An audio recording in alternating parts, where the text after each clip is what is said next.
You're tuned in to Shake, Rattle, and Goal, the official podcast of your Springfield Thunderbirds. Pekka's there on the backhand, scoring the save, rebound in the crease, they score! Hosted by Matt Baker and Steve Forney. A show that's everything Springfield hockey, with interviews including players, coaches, and staff. The Springfield Indians repeat as the Calder Cup champions. Listen to this podcast on all major streaming platforms and wherever you download podcasts. In his first year at the helm, Kevin McDonald and Drew Bannister have the Teamers in the Calder Cup Finals. Watch the podcast on the official Shake, Rattle, and Goal YouTube page at SRG Podcast. And now, here are your hosts, Matt Baker and Steve Forney. And this episode number 11 of Season 2 of the Shake, Rattle, and Goal podcast is proudly brought to you by our friends at Landscaping That Fits, by our friends at White Lion Brewing, and by our friends at Brewcade in Agawam. Alongside Matt Baker, I am Steve Forney. Matt, so much good to get to on the ice over the past, not just weekend, but a couple weeks here. Yeah, we are playing great hockey, right? And it's fun and it's exciting and and good stuff on and off the ice too. On and off the ice, and this is the time of the year that these things have a little bit more meaning. So, good stuff we'll be talking about and covering today for sure. Yeah, we do have some shout outs we want to give. We got some sort of funny, quirky stuff that happened over the last couple games. You guys broke a record number of Bears. Good for you. That's awesome. We got some fan rants to get to as well. And then, of course, the action that sort of happened on the ice, obviously, too. But I guess my biggest takeaway from this weekend is, I've been saying, don't break up the second line. What happens if you have injuries? What's the reshuffling going to look like?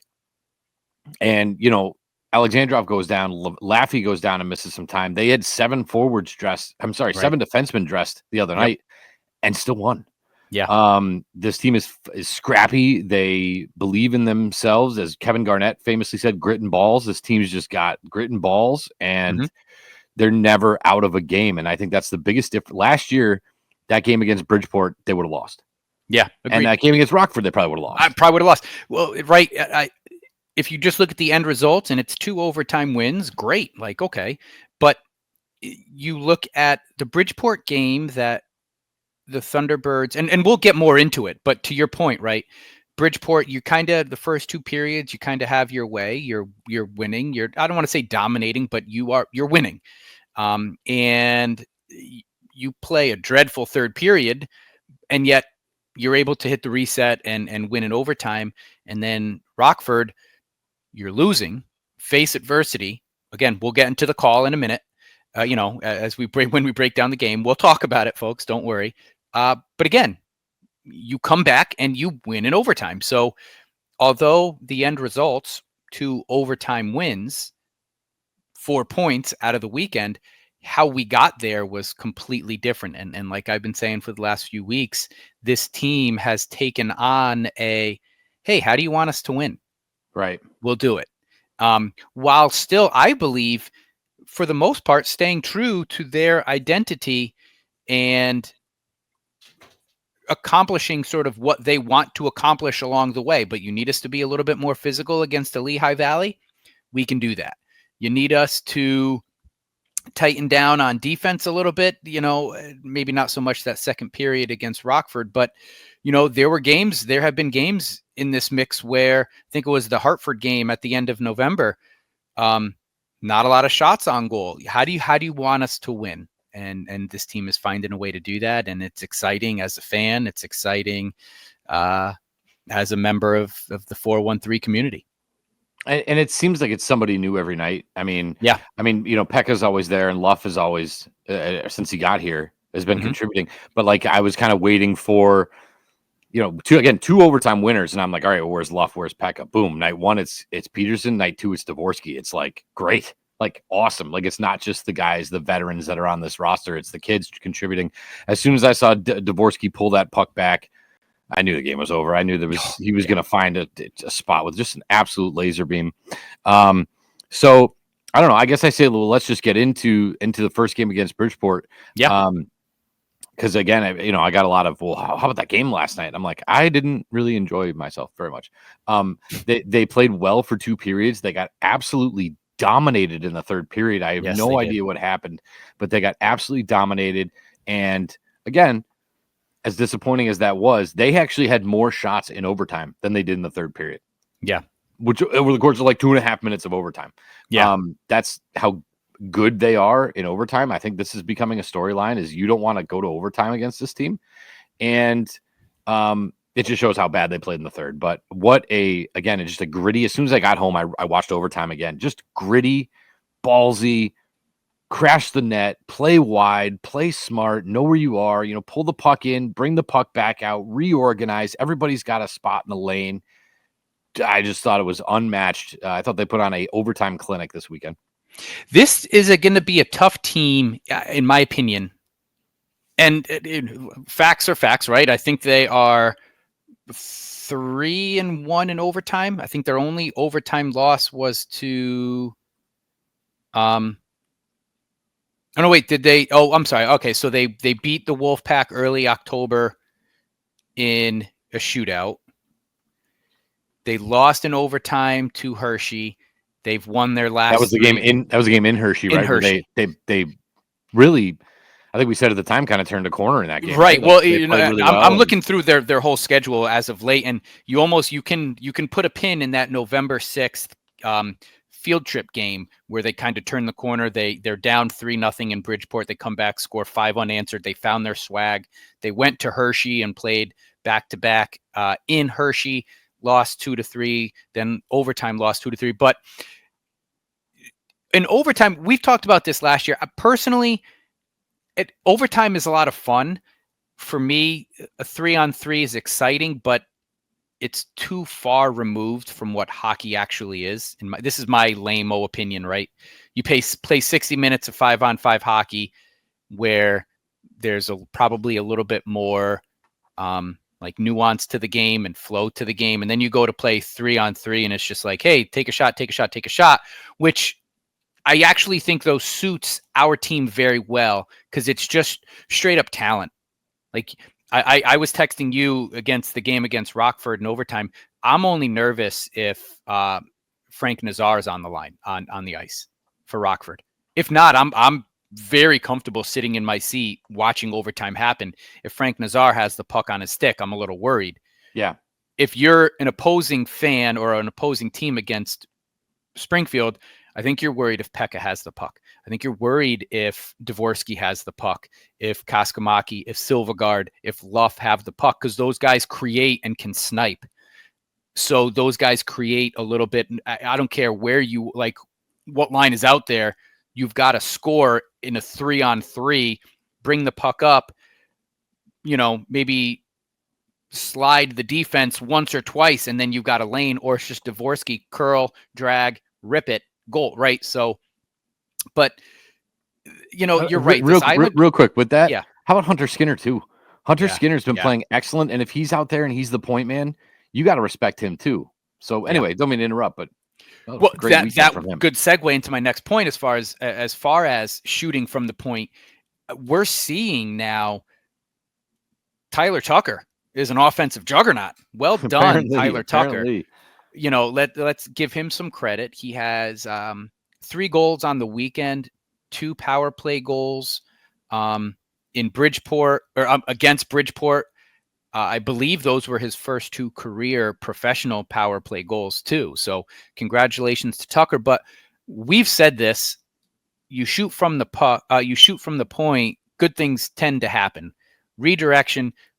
Whether it's a rebound or whether it goes in, like, good things can happen when you shoot it from the point. And they're doing that a little bit more and a little bit more with consistency and success. So I like to see that happen. But you're right. That third period against Bridgeport was dreadful. But this team has a swag to it. They do. And it watching this Bridgeport game, the way the whole third period went, and then getting to overtime, it brought me back to a comment that Jameson Reese told us last year when we did that live show at White Lion. And I remember him talking about his time he spent on the Wolves when they played the T-Birds in the finals. And he said, you know what?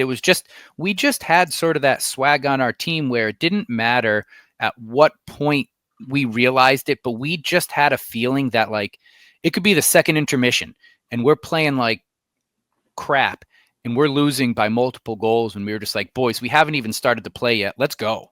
And then they would find a way to scrap and pull out a victory in overtime or in regulation.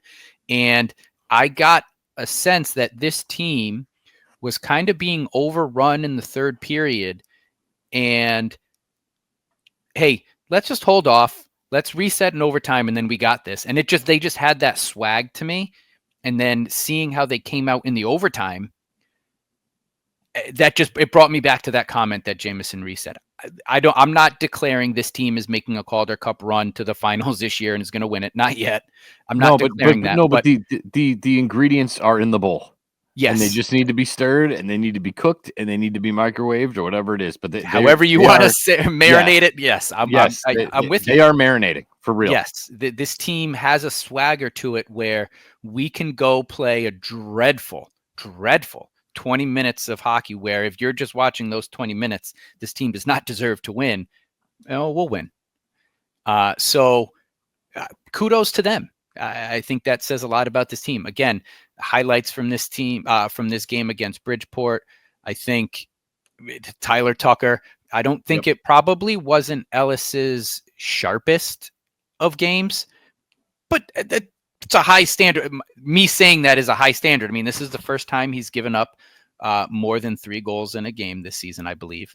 And when the team did need him to make those big saves in the third period after Bridgeport had tied it up, he came through. He answered the call. So I think you see it with the goaltending as well, where we haven't, as of late, seen the game get away from these goaltenders. This past weekend, both Zarenko and Ellis faced tough periods. They rose to the occasion. They answered the challenge, and they didn't let a goal coming in. Like the floodgates haven't opened in a while, and so that's not to say that. And it wasn't floodgatesy vibes, right? I mean, you give up that many goals, but people were saying, boy, he wasn't. The next night I heard people sort of complaining about Ellis, and I was like, yeah, but he stopped 3 point blank breakaways, on complete dumpster fires of turnovers from our guys. And he just completely bailed out his team. So yeah, he gave up 4 goals. It wasn't his best night, but it could have been. Could have been 7. Could have been a lot worse. Could have been a lot worse. I guess fans, like, let's take a deep breath. I am very confident in saying this. These goaltending pairing that we have, I would take against just about any club. I said this a few weeks ago. Agreed. But they have a mindset of 1 shot, 1 save. And just if you have a game where Ellis has given up 4 goals, look at him in context and figure out what was it? Was it a misplay? Was it a redirection? Was it a like whatever the case may be? But I have a lot of confidence that 1 goal gets let in. Again, those floodgates aren't opening, and it's 1 shot, 1 save. 1 shot, 1 save. On to the next save. On to the next save. And I do believe that both Ellis and Zarenko are headstrong enough to have a bad period and then make those saves at point blank range to get the game into overtime, and then make the saves in overtime. And like I just said, what's the next save I need to make? What's the next save I need to make? So that's a good thing. We can't expect our goalies to have, a run of 10 shutouts in a row.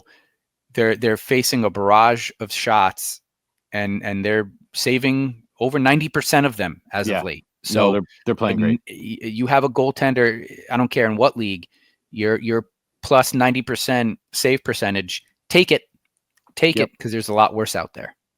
It's funny. I don't think we give as much credit to our guy Ryan Smith, who, by the way, is just so good as a broadcaster. But he does these keys to the games, which I know you see because you're in the building.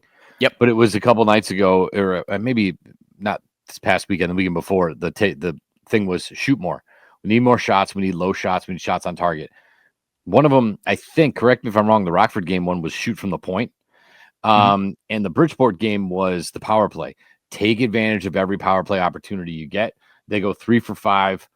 Tuck 2 from Tucker, 1 from Dvorsky. But if Bridgeport, the way that team is going to hand you a 5-on-3, you better come away with something. And they did. They came away with 2. So that was huge too.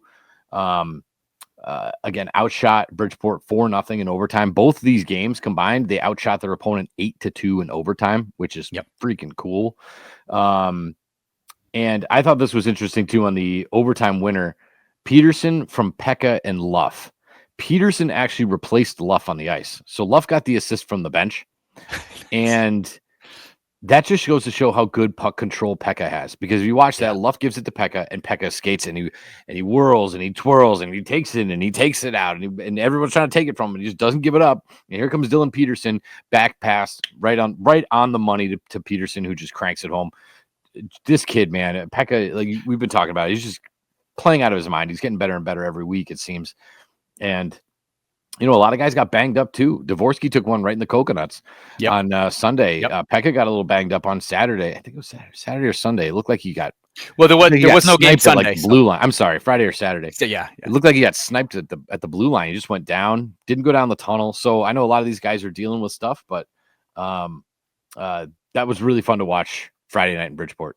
Yeah. I got to stop using days of the week because. They all mesh together, right? Look ahead to the next week of days we have games. It's going to blow everybody's mind. Yeah. So anyway, 5-4 win at Bridgeport. I think Bridgeport really showed how not good they are. A quick funny story from that was that the off-ice officials, when the game ends, they go to overtime. They're all packed. Like I'm sorry, the penalty box guys. They're all packed. Suitcases packed, jackets on. Goal horn hits, they open the door, and they cross the ice, and they leave. They don't care what's going on. So Bill next to me, the visiting penalty box, Peterson scores the goal. He opens the door. He's about to step out. Meanwhile, here comes Peterson along the boards. If you watch the replay of the celebration, the whole celebration happened at center ice directly in front of us. Yeah. So he opens the door as Peterson is flying around along the boards. I'm like, close the door. And he couldn't get it closed. And, of course, as the gathering comes, Pekka basically falls into the penalty box because we couldn't get the door closed. So it was kind of a funny little poetic moment there, which was fun. And what's his name? I'm kind of glad he came out of retirement. Seth Helgeson for Bridgeport, one of the funniest guys. He will be having a cordial conversation with somebody, and then somebody barks at him, and he'll, "You mother bleeper, bleeper, bleeper, bleeper, bleeper," and he yells. I've never seen a player give it back to the fans more than Seth Helgeson does, and he's got a switch. He'll have a conversation here, have a conversation there, go back to his conversation here. It's like, wow. I am amazed. I'm amazed at the temperament of a hockey player. Where I was trying to explain, Jill was asking, I forget what little skirmish it was. It had to have been the teddy bear toss because we were there, and she was like, I would love to know what they're saying to each other. And I'm like, you don't, I forget what little skirmish it was, but it was early in the game anyway. But I want to ask a player sort of what that's like, the way they chirp back and forth to each other. It's hilarious. I love it. But then when you get them at a meet and greet, when you see them walking down the street, when they're walking into the Mass Mutual Center and, hey, can I take a picture? Sign my stick, take a picture with my kid. They are more than happy. They offer, hey, can I take a picture with you? What do you want me to sign? It's incredible how generous and how humble they are off the ice as human beings, which is more important. But then when the skates get tied, woo-wee. I love it. It's fascinating to me. Fascinating. It is. And it's great to get my perspective of it. Well, you hear guys after a fight, hey, good fight, good tilt, whatever, or they keep going. Yeah, Peterson went to Helgeson because, again, Helgeson was like basically in the bench at the end of the fight, and Peterson was, and so Dylan's like, hey, Helge, I didn't get you in the head over the top there at the end, did I? No, you're good, kid, you're good.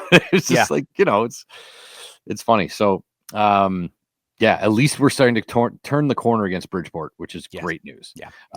Looking ahead, I'm going to say something that I know you're going to disagree with, and I know a lot of fans are too. I would like less Western Conference games and more in conference, not division games. Like, I have no interest in seeing Rockford, Milwaukee, the Texas Stars, and it has nothing to do with them.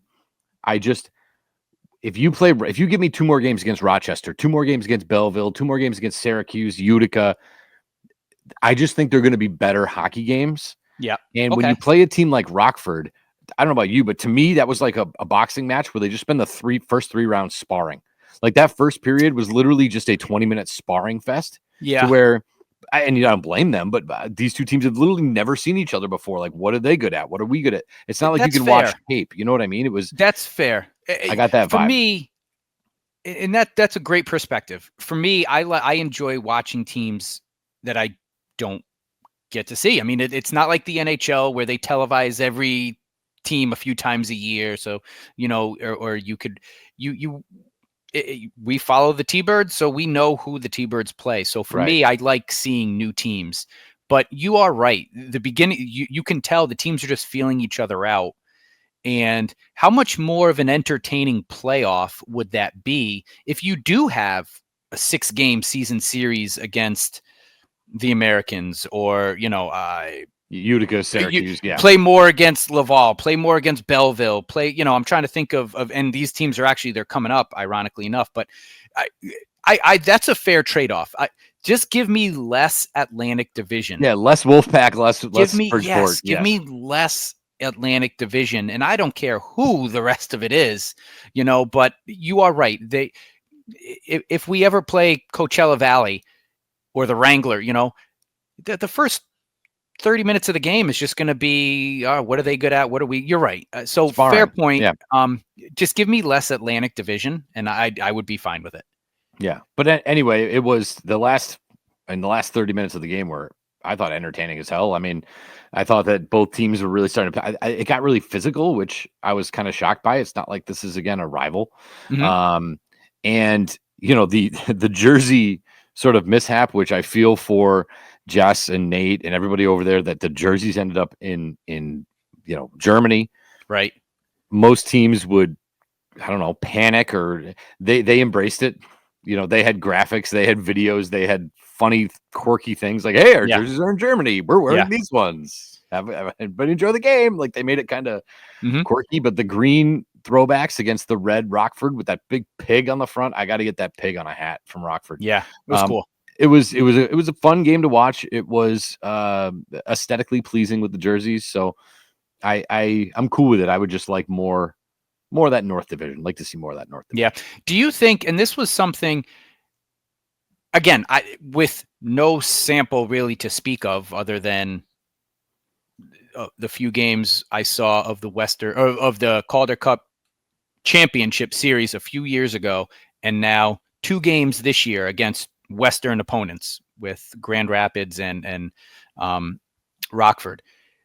I'm seeing, and again, a very small sample size, a difference in style and play too, which is interesting to me, where the West seems to be, and I have never watched a Western Conference game, so again, small sample size, but it just seems like the T-Birds have had a tough time breaking down these Western Conference defenses, so to speak. Well, it is definitely different. I can't put my finger on it, but I feel that way watching the Bruins. Like, when they go, they're in Winnipeg tonight as we record. Like, you go watch the Oilers against the Flames, and then go watch, the Islanders against the Rangers. It's like 2 completely different sports that they're playing. Good or bad. It's just, I think our division is insanely physical, and we got some speed, but Hartford is huge. Lehigh Valley is going to hit you. Bridgeport, but I feel like our division's very heavy. Yep. And I think other teams feel that when they come in and they're not used to the physicality of just the division. I mean, Rockford walked into Hartford and got smoked 4-0 before they even could blink their eyes. So it's an interesting dynamic, seeing these new teams, like you said, and seeing the difference in style. Yeah. Yeah. Let's talk a little bit about the Rockford game too. I thought the pace of the game, again, when you have 2 teams kind of feeling each other out, they didn't take a lot of risks, but I thought the pace, it was an entertaining first period. I thought Zarenko played really well. So, not much to complain about.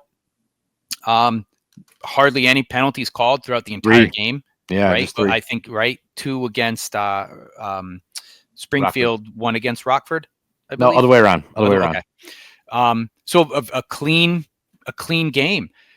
I again, Zarenko came up huge with making a few big saves. Dylan Peterson continues to just you notice him every game he does. Can't think of definitely a weekend, but I'm having a hard time thinking of a game where he kind of disappeared and you were like, hey, Dylan play? Again, he's not scoring every game. He might not be getting points, but he's flying across the ice. He's finishing his checks. He's blocking shots if he needs to. So right now, I think they were just a team firing on all cylinders. Tyler Tucker gets that goal again from the point. Beauty shot. And letting the Teddy Bears reign.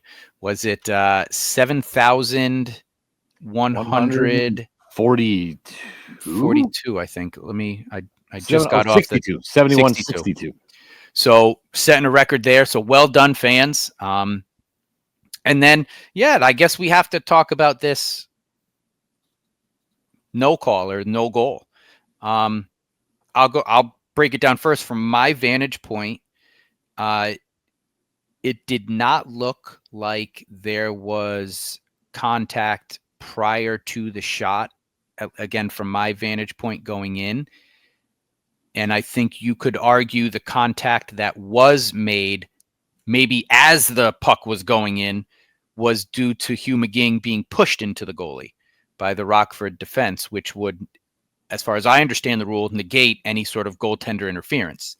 If you're pushed into the goalie, if you're not in the crease and you're pushed into the goalie, it can't be goaltender interference. My opinion would be that the refs should have called that a goal and then reviewed it. If you have... I'll stop you right there. Go ahead. The review machine was down. Oof. So we have 3 cameras. We have brand new Wi-Fi. We have a new iPad.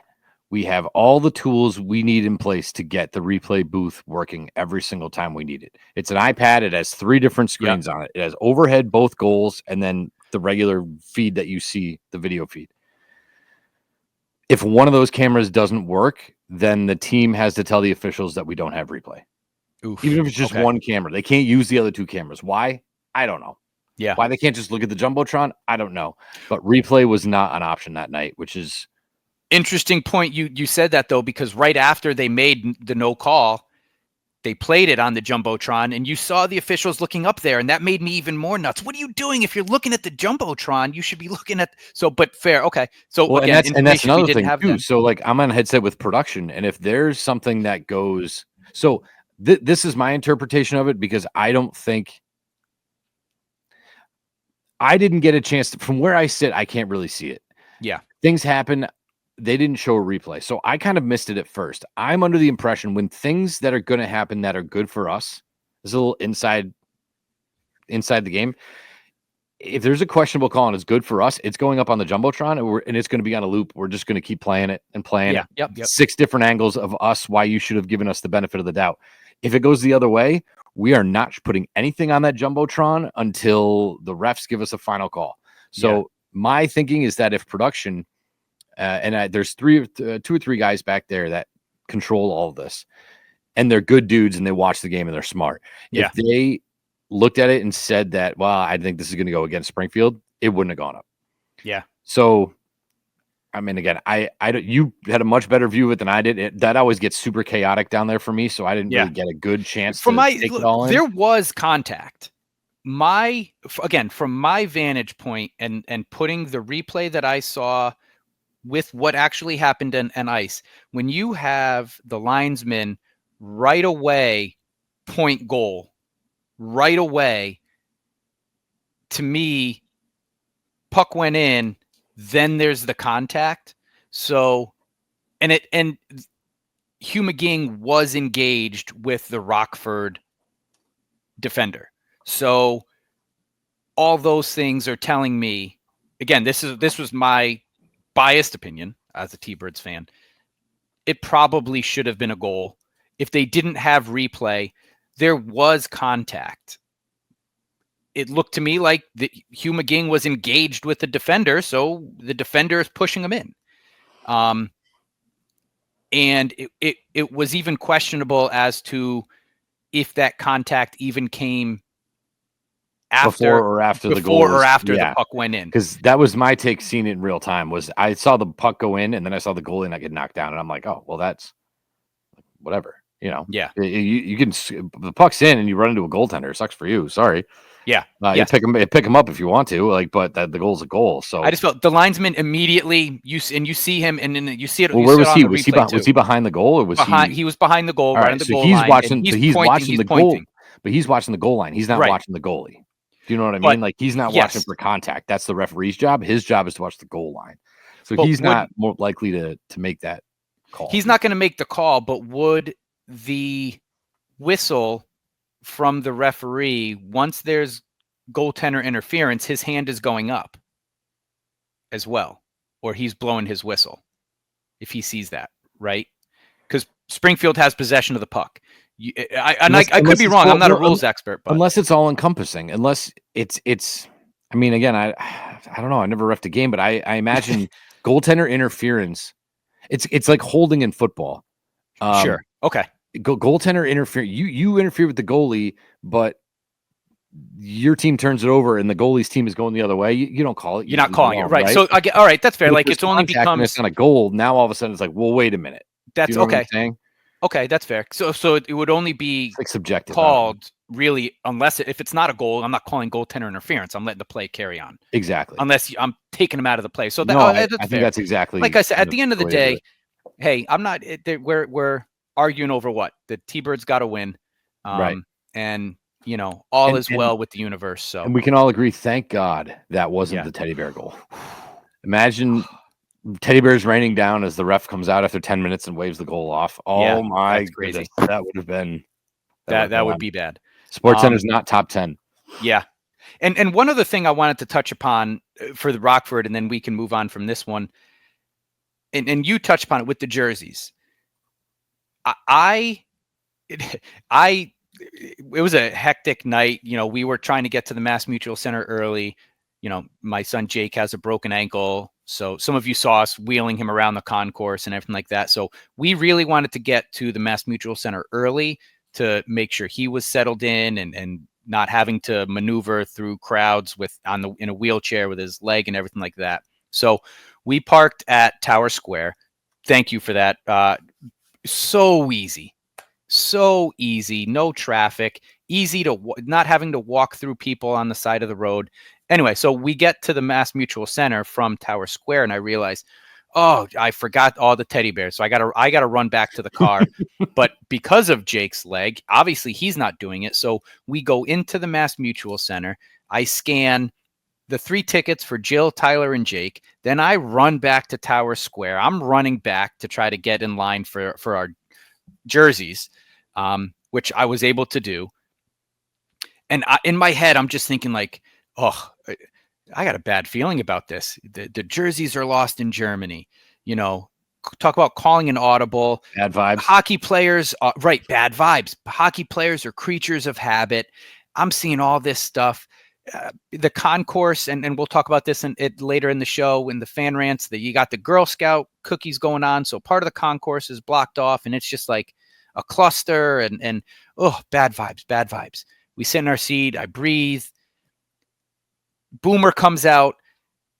His ATV is getting stuck in the ice. That's right. His ATV got stuck. I'm thinking, oh my gosh. The carpets were all messed up. The guys had to come out and kept fixing the carpets. Yep. Yes. And I'm just thinking, oh my gosh, the production of this game right now, we're struggling a little bit.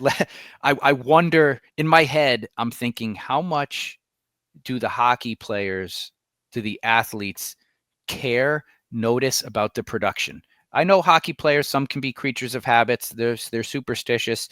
You telling me I'm wearing a Santa Boomer jersey. I changed my socks under my, I wear socks to match what jersey I'm wearing. Now I'm wearing green. Oh my gosh, my mojo is off. How much do they care that Boomer is spinning tires on the ice? Does that interfere with everything? And I'm like, oh, just please let the boys get through this one. And then they pull it off. So I'm like, all right, clearly this is all in my head, but just funny how the production, which is so important to a fan, to us, which you guys, we've talked about it. You guys do such a wonderful job, but how much that's separated from the actual hockey. There could be bad hockey played on the ice, but production goes off, I'm sure, without a glitch. You guys have a night where you're just like full steam ahead. Other nights, Ryan's audio's off, flow hockey's not working, this isn't working, Boomer's stuck on the ice, and all these things happen, and hockey players just like, let's just drop the puck. Yep. Right? So thank goodness just funny about that. Thank goodness they do, because we have nights where we are pulling our hair out behind the scenes. Videos are freezing, they're looping, the stuff won't fire, I can't speak words. And those are usually the games that like we win 5-1, then we get the heck out of there, and everybody's like, "Wee!" I'm like, thank God, and nobody even cares what we did or said. But no, it's true. And the last thing I was going to say, sort of going with that, I came home, I rewatched the teddy bear toss, and it was amazing to me to see how many people were there in Thunderbird staff to get the ice cleared. We have 10 minutes to get it done. We got it done in 9 minutes. I think it was 9 minutes and 41 seconds, or 49 seconds. We had 11 seconds to spare, or something like that. But interns, front office staff, salespeople, just everybody that worked for the organization. I'm surprised the guy selling beer that's up on the concourse wasn't down there trying to help out. I went out to try to help out, and then the my buddy Luke, who's the photographer, said, "Hey, why don't you jump in that pile of bears? I'll take your picture." I said, "Okay." Fair. But the players, I mean, everybody was in to help. And I mean, Nate was on the ice. Nate Costa, the president, is on the ice loading stuff in. The Zamboni drivers, like just everybody that was involved with the team was on the ice to clean it up. And I think that says a lot about this organization, how tight knit they are. I've talked on and on about Nate and the sales staff and how great humans they are. They're great people. Nate and I just sat in his office before the game for like 20 minutes, just talking music and family. And I'm really proud to work for this team. I'm proud to be associated with this team. I think as we get to the fan rants, I'm proud of the environment, the team, the fans. I'm proud of who we are here as Springfield Hockey. And I know we're going to get into that shortly. So I guess before we go any further, we'll remind you that the SRG podcast is proudly sponsored by White Lion Brewing in their new location in Amherst on North Pleasant Street. And of course, in downtown Springfield, right under where Matt parks now, Tower Square Garage. Seriously though, I'm glad I texted you, because go Route 5 and go over the bridge, because brutal. 91 and that exit 5 were a mess.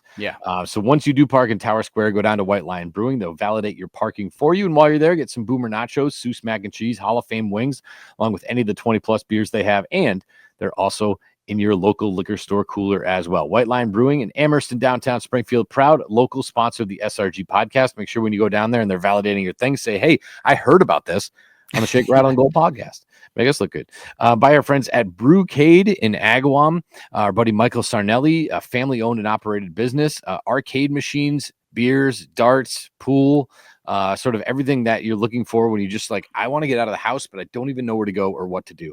Go to Brewcade, right over the bridge from the Big E. Wonderful little spot, family-owned and operated, like I said, and also, let them know that we sent you. You're not going to get anything for it, but it'll make us look good. And by our friends at Landscaping That Fits at 847-0338. Spring, it will be here before you know it.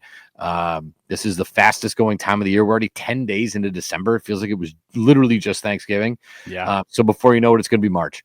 Get in touch with Landscaping That Fits. Tell him that you want to get on his list for whatever it is. You need your yard aerated. You did a terrible job of fall cleanup. I warned you, but you did a terrible job. The leaves are still going to be there in the spring. So call Rob and get whatever it is you need. I use them for fertilizer. It's great. My lawn is lush and beautiful. So give him a call, 847-0338. That's Landscaping That Fits, and follow them on social media as well.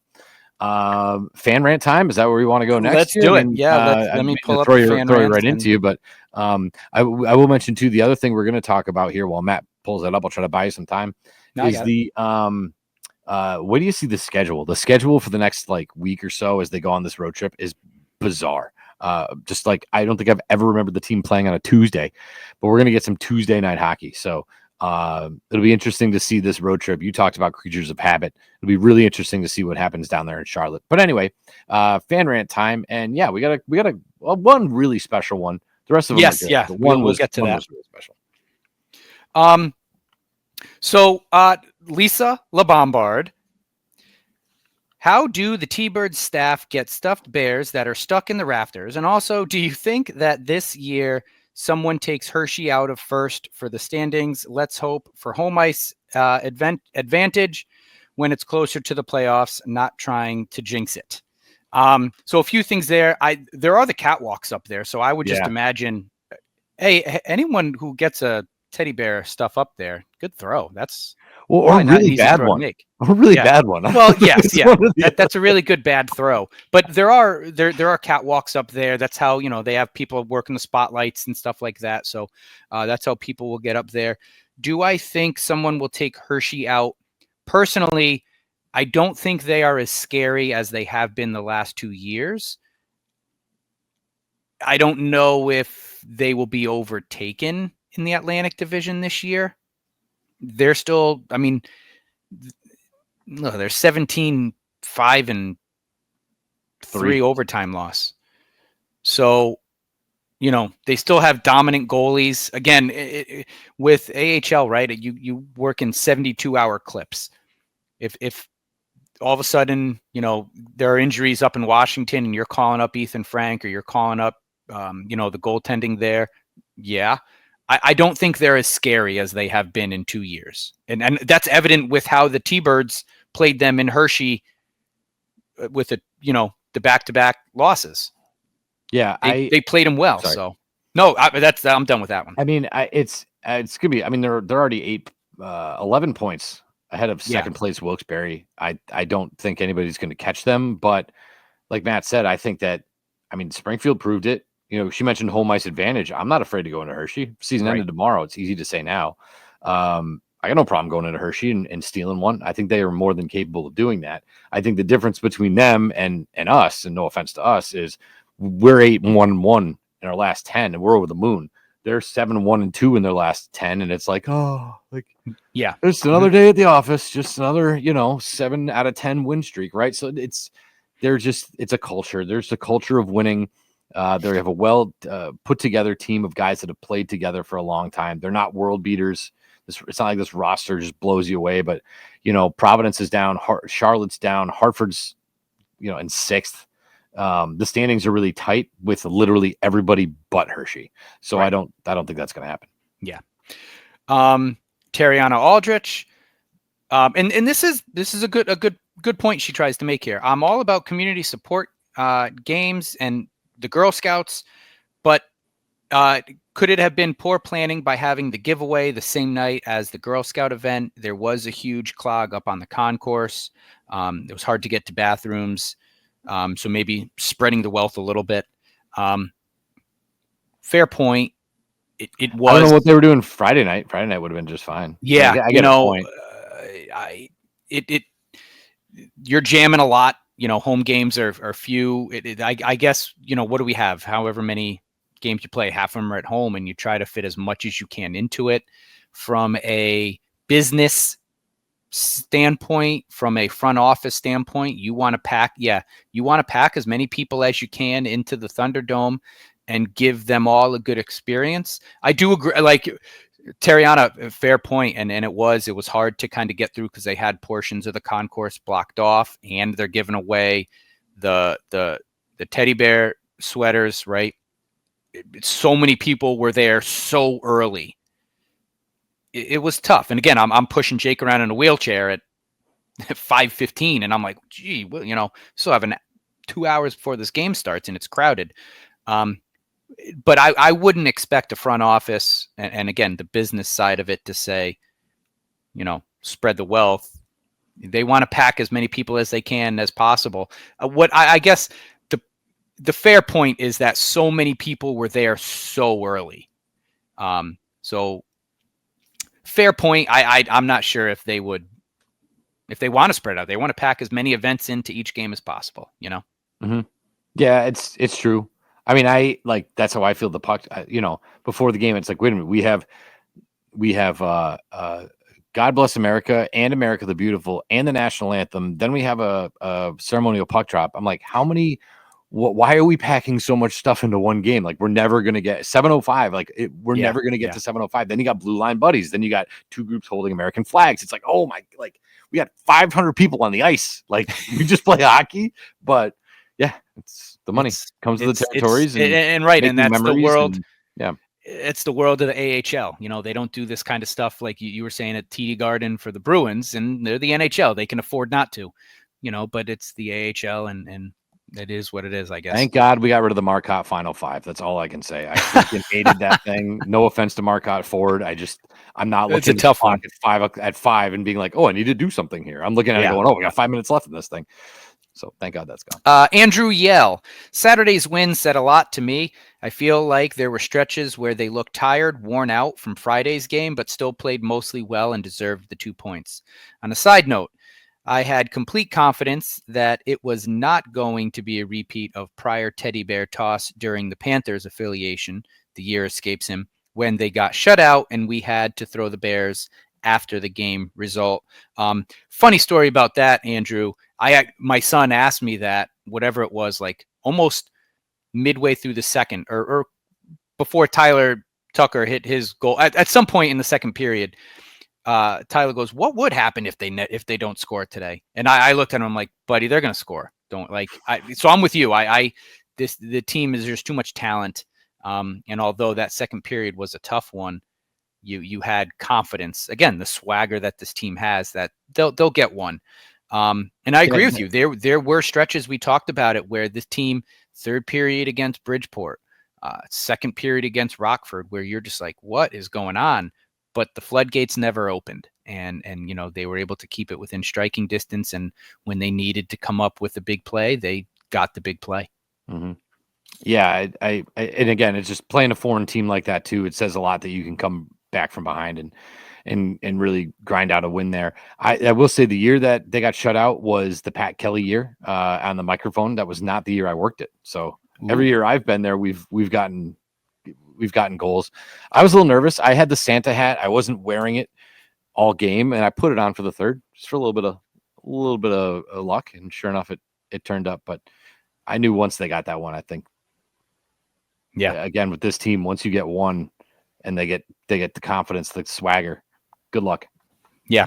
Sean Fay, I'm going to try to go through these quickly. I'm not going to read the whole thing, but Sean Fay makes a comment. Thanks for posting. As far as the concessions closing early in the third period, I don't know exactly how that works. It's a great question. I've gone later in the third period to try to get my kids Dipping Dots ice cream, and have had that one closed down. So I have experienced that. I don't think it's a hard rule. You have to close at the third period. At the start of a third period, at least. I always thought it was at least beer sales. Like, you could leave other stuff open, but you had to cut off your beer at some point. And it could also be based on what they have available. Yeah. You know, because again, from a business standpoint, if you have food available to start a third period, you want to keep that open. Right. You know, I think around halfway, or, 7 to 5 minutes left in the third period, they start closing things down. We should be watching a hockey game anyway at that point. But you do bring up a fair point, Andrew. You know, if people are diabetic, they need food or something like that. I'm sure, though, if you went to the EMS spot behind Ticket HQ, they'd be able to help with any sort of medical emergency there. But I have had the same thing. It's great. Happen to me.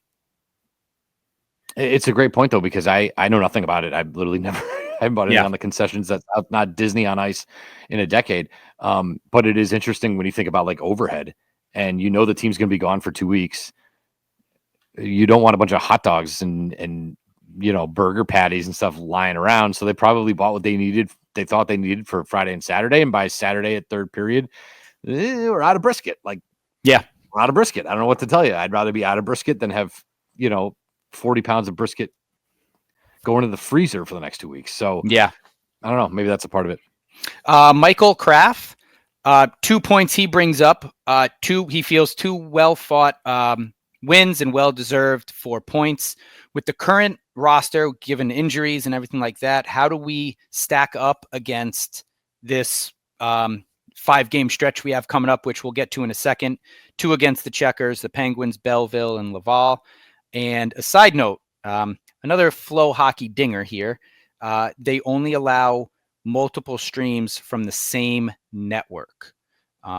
So when if I'm trying to watch from my TV at home, and let's say my wife is with one of the kids and she wants to watch it on her phone, and maybe she's at a friend's house, something like that, they don't allow that. And again, that's something that I've encountered as well, where I tried to pull up my account at a friend's house and got kicked off. My account got kind of locked out, and I had to go through. Their customer service was very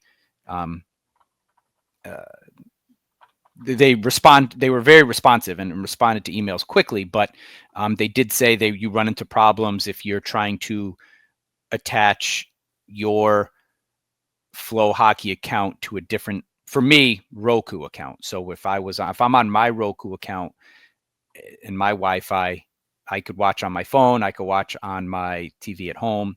If I'm elsewhere on a different Roku account, struggles to work. So yeah, that is a problem, and hopefully they could fix that as well. As far as this 5-game stretch coming up, it's going to be tough. We'll probably end the show with that, but I think it's going to be, it's a tough 5-game stretch on the road. And it'll be telling how the team shakes out. Mm-hmm. Yeah. Well, yeah, we'll get into that a little bit.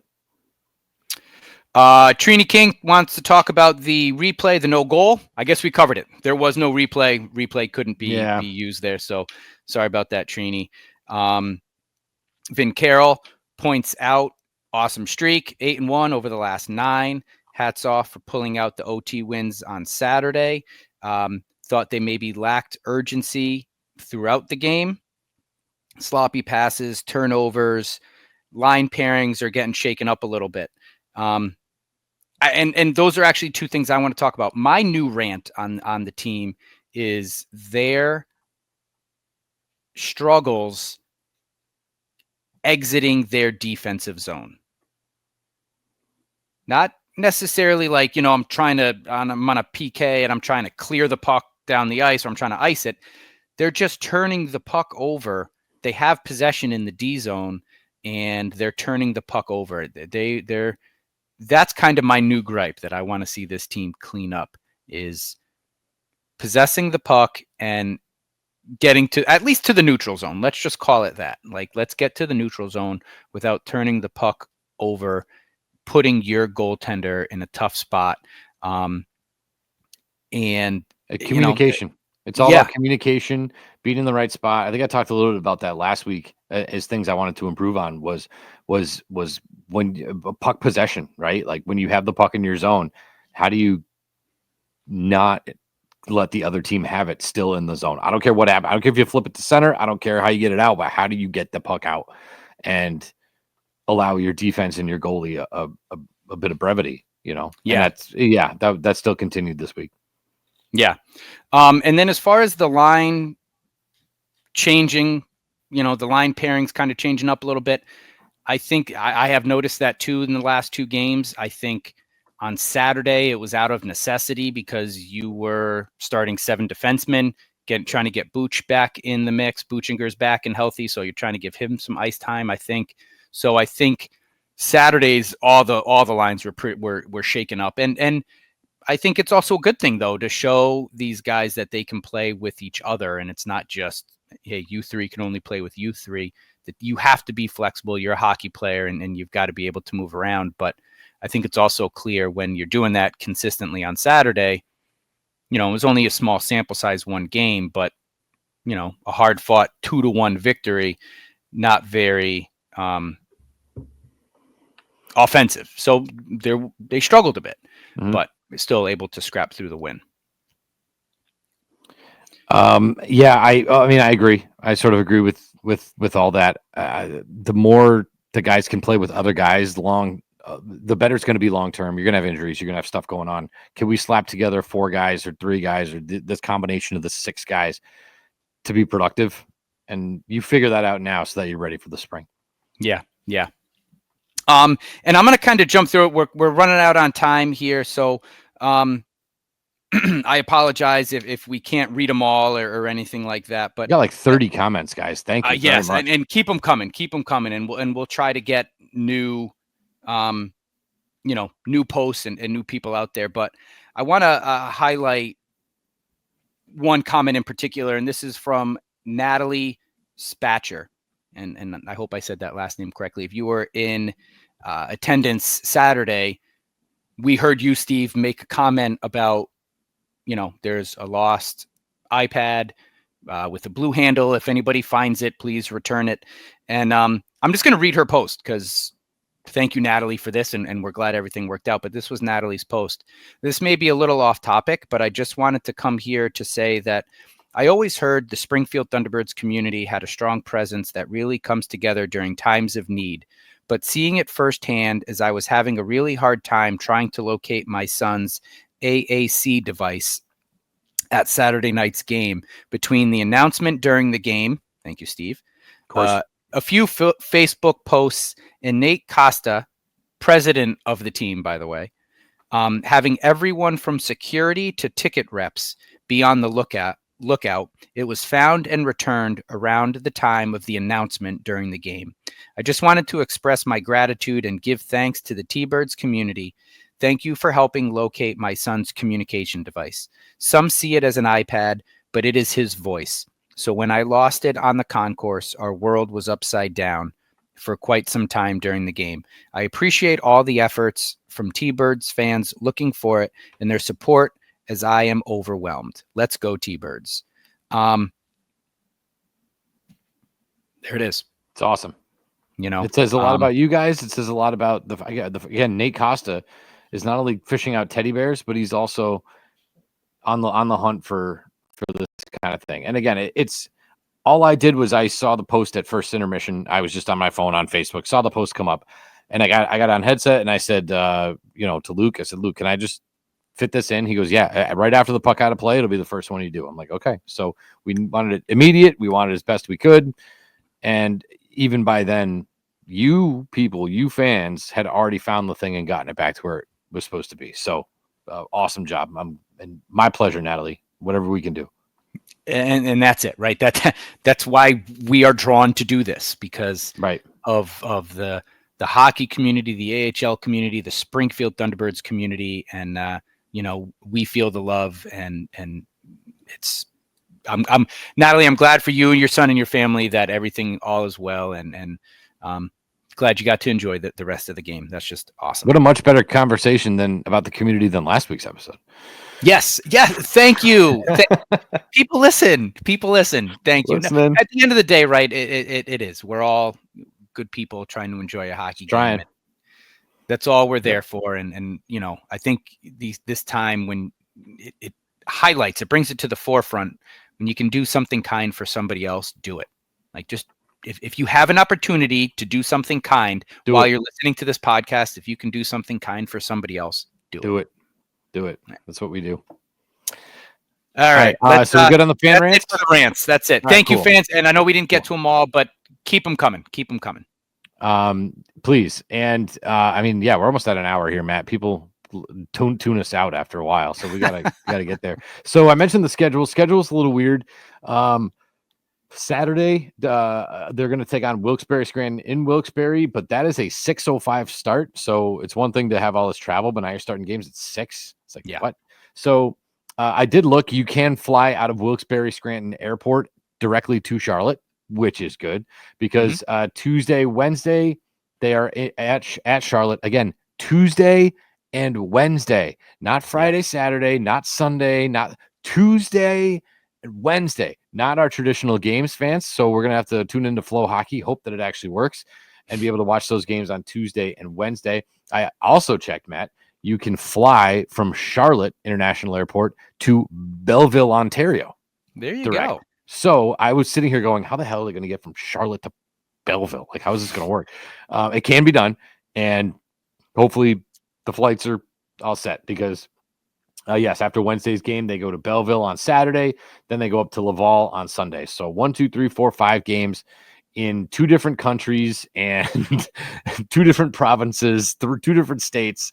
Like, it's a lot. It's going to be a lot. And this is what Charlotte has to deal with all the time. Now we're getting sort of a taste of it. Yeah, this is a tough stretch. 5 games on the road, awkward, again, creatures of habit. Like, what day of the week is it they're going to be? Right. Where am I? What day of the week? 2 different countries. This is a tough stretch. I don't want to overreact to however it happens. But these are important games. Right now, you're in a tie, essentially a 3-way tie with Scranton, Springfield, and Charlotte all at 25 points. Big points to be had. I think this wins loss aside, play solid hockey and set the tone for now. You get a little bit of a break, holiday break, call it whatever you will, and you start the new year hitting the ground running. I would expect if you, after the end of this 5-game stretch here, if you can pull off 2 wins, if you go 2-3, that, in my opinion, is good. I would, if I'm picking out the 2 wins, it would be, I think you win one of the 2 in Charlotte and Belleville. Laval, first place team in the North, they're sitting at 15-6. We played them at the beginning of the year, won that game by 2, I believe. I think it was it 3-1. But that was opening night, a lot of emotion, a lot of energy. Laval, they bring it, they pack their house too. So, let's not overreact. However this weekend goes, let's see them play good, sound hockey. Let's see them scrap. Let's see them put together 3 strong periods Saturday in Wilkes-Barre. Let's see them exit their D zone. Let's get the puck into the neutral zone. And I'm also curious. How do you use the goalies? You got 1 game this week, so who gets to start on Saturday? And then you got the Tuesday, Wednesday back-to-back at Charlotte. I would expect a split with Z and Ellis. Yep. And then you wrap up this round trip. I think you give, do you give Z Laval, or do you ride the hot hand? We'll see. But I would expect, probably one gets Belleville, the other one gets Laval. And, Wilkes-Barre's, they're good. They're good. They're a scrappy little team. They're not that good. I think they can win 3. You don't think so? I think they're they're good, but they're not unbeatable. I think with them more than anybody else here, more. Oh, no. I don't. You know what I'm saying? Like they play Charlotte a lot. Yep. They know Wilkes-Barre well, and I think that they could have the recipe, or at least find it to beat them. Yep. You're also, though, from, if you're just looking at who's been playing good hockey as of late, the Penguins have struggled is the wrong word to use. They're in second place, but right. I think they're 5-4 in their last 5-4-1 in their last 10. So, of all the teams, they're kind of struggling to an extent. They have good goaltending in Scranton. So, I think, look, this is really, let's see how it is. This was a good stretch for the Thunderbirds. These last 10 games were these were games you kind of needed to do this. You had to win these games. This was a stretch of winnable games for the Thunderbirds. Now you're going on a tough road trip. Let's see what this team really, really is made of. So no doubt. Just real quick, Wilkes-Barre plays Wednesday and Friday at home against Charlotte, and then them Saturday. So it's a 3-4, and you got the last game against them. So who knows? Maybe they're a little worn out. But yeah, I think we're going to learn a lot. Yeah, about this team, and we sit down at Christmas and see what this road trip brings, because it's not going to be easy. It's going to be tough. It's going to take a lot to just mentally and physically keep up and be prepared. Like I said, what day is it? What time is it? What state am I in? What country? Right. There's going to be those questions, and you got to know how to deal with it and how to handle it professionally and get through the day. So it's exciting. I mean, I like this. I like the get out of the Thunderdome. We've had all the success here at home. Go out, explore, go see the world, get some wins, come back, and we'll assess it when it comes. So it's exciting. But thank you all for all of your communication with us. on the fan rants, social media. We really appreciate everybody reaching out. It sucks about Jake's ankle. Hopefully we get that thing figured out soon. The poor kid. Yeah. But yes, thank you everybody for listening. Good luck to the team. And just another jam-packed episode. Over an hour, Matt. We tried so hard to not make we it tried an to hour, keep but it here we short. are. We tried to keep it quick. But hey, fans, we appreciate all the love. We appreciate all the feedback on social media, comments that we didn't get to. I'll try to hop on Facebook this evening or tomorrow and actually and give my answers if we didn't get a chance to talk to him today, because we do appreciate it. Big 5-game road trip coming up for the T-Birds. So, hey, we'll be watching on Flow Hockey. Fingers crossed that everything works. As always, thank you, fans, and let's go T-Birds.